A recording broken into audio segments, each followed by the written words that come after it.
Did you know that the Orthodox Moses was black? The um, the Ethiopian. Here's an Ethiopian icon, a canonical one, and we celebrate Moses the Strong, also known as Moses the Black. He is a saint in our church. In our liturgical year, we celebrate him. Um, Extremely important saint. He is known as one of the Desert Fathers. He was known as one of the wisest men in Skeet Monastery. And when pilgrims came looking for him, they didn't recognize him because he didn't wear these fancy clothes, and they'd ask, "Where is this wise man Moses?" And his reply was, "He is an idiot. Don't look for him. He is a fool. And he's not here right now. He must be somewhere else. That lazy, good for nothing monk." And these people who had traveled such a long distance would run into other people and into monks or abbots and say, "Yeah, well, we were told he wasn't here." And then they said, "Well, who told you this?" And they described the man. They'd say, "That was Moses, the Abyssinian, because he had humility." Now, there are many icons of Moses the Strong, or also known as Moses the Black. He was uh, his life story was he was a bandit, he was a robber, um, he was basically a land pirate, like a Saracen. He would go out and rob and raid villages, and then as he embraced God, um, and people say that, oh, Ethiopian Orthodoxy is a form of Judaized Christianity. I don't want to hear any of that, and I don't want to hear any disrespect against Saint Moses. Um, but when the monks were abandoning Skeet Monastery, he said, "Look, I lived by the sword my entire youth, and those that live by the sword shall die by the sword. I will stay here and pray for my enemies who will murder me." Now, here's probably the most famous icon of Saint Moses of Skeet. Sorry that it's that I have the iPhone. Here is another one. Third and finally, um, here's one that kind of has an Arab bent to it, but unfortunately, Saint Moses Skeet of Ethiopia got mixed up with Moses, the it was the brother of Joshua, the stepson of Jethro, the lawgiver, and we have images such as this, or you have this, but it is still an image of Saint Moses of Skeet. And then, of course, the ridiculousness of this. If you read the Nebuchadnezzar, um, and then here's another more ridiculous Moses, Charlton Heston. Charlton Heston, sorry, he was not. Moses was not an Anglo or a Germanic European, nor was he a Bantu Black African. He was Moses, Moses the Strong, Moses the Black of Skeet, wasn't even Bantu. He was Aksumite Ethiopian, Abyssinian, and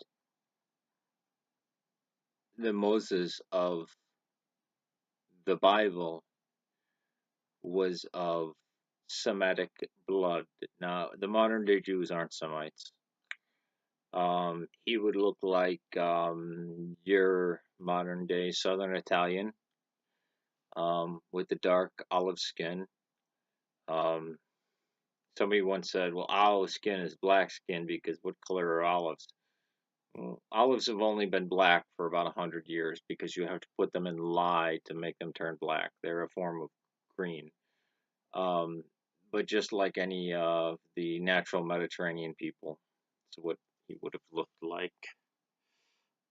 But certainly not Charlton Heston, and certainly not of Bantu. Um, it irritates me when the white supremacist and the black supremacist act as if there's only one race in Europe, or one white race slash Caucasoid race, or one race in Africa, or one black race.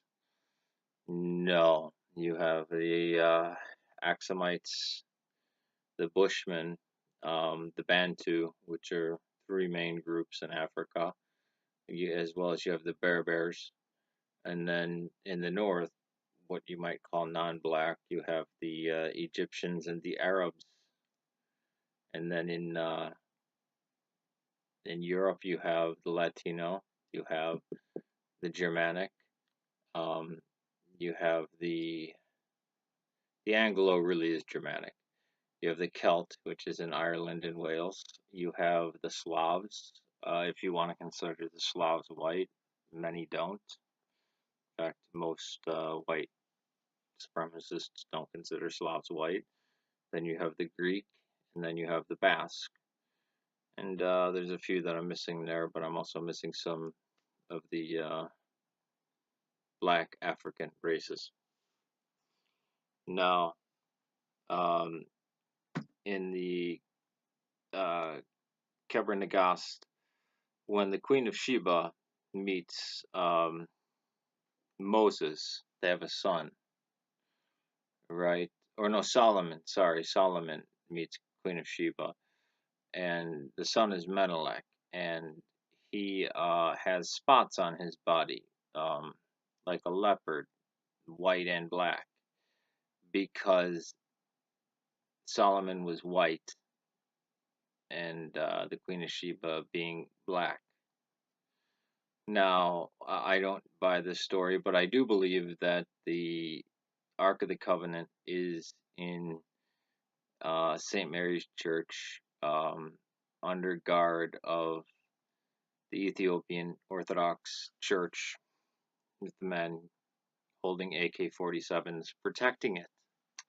And I believe it got there because the priest of the temple under Manasseh said, this guy is evil and he's filling the temple full of idols. Let's take the ark and get the hell out of here. And I think that's where Graham Hancock is correct, and I think that's the only thing he was correct about, and that the Ark of the Covenant is in Axum today in a church called St. Mary's, which is appropriate because, as we know in the Orthodox faith, whether you are Ethiopian Orthodox, Syriac Orthodox, or Coptic Orthodox, the Virgin Mary, the Theotokos, is the Ark of the Covenant. She is the second Ark of the Covenant. She is the Ark of the New Covenant. So it is very fitting. And the Ark does not belong in a museum. It belongs with its people. And the Ethiopia and Abyssinia, Abyssinia is the real name. I would be against any missionaries going there. They're Ethiopian Orthodox, and we need to bolster them being that, because that is their culture, and that is what they've been for almost 2,000 years. And Ethiopian Orthodoxy is older than most other forms of Christianity. I mean, Ethiopian Orthodox, the Ethiopians were practicing Christians with the full Bible, and liturgy and baptism and the Eucharist and everything, reading and writing, before England, when England was still pagan and didn't have an alphabet. This was before Germany and Scandinavia were Christian, when they were still eating dog, living in mud huts, and performing Viking raids. So I was so sad when our last king, Haile Selassie the First, or Rastafari, that's where you get the term Rastafarian from, because Ras meant king. Rastafari died. Um, and yeah, between him and Tsar Nicholas, those are the last two. So the Orthodox now we're without a leader because the Mengistu government fucked up Ethiopia, and then the dictator carved up the land, and now that we have Eritrea, just terrible. So may God save and be on the side of Putin and Assad. Peace to you. May God save Serbia, Syria, and Ireland, as well as Ethiopia and the Ark of the Covenant which dwells there. Peace to you.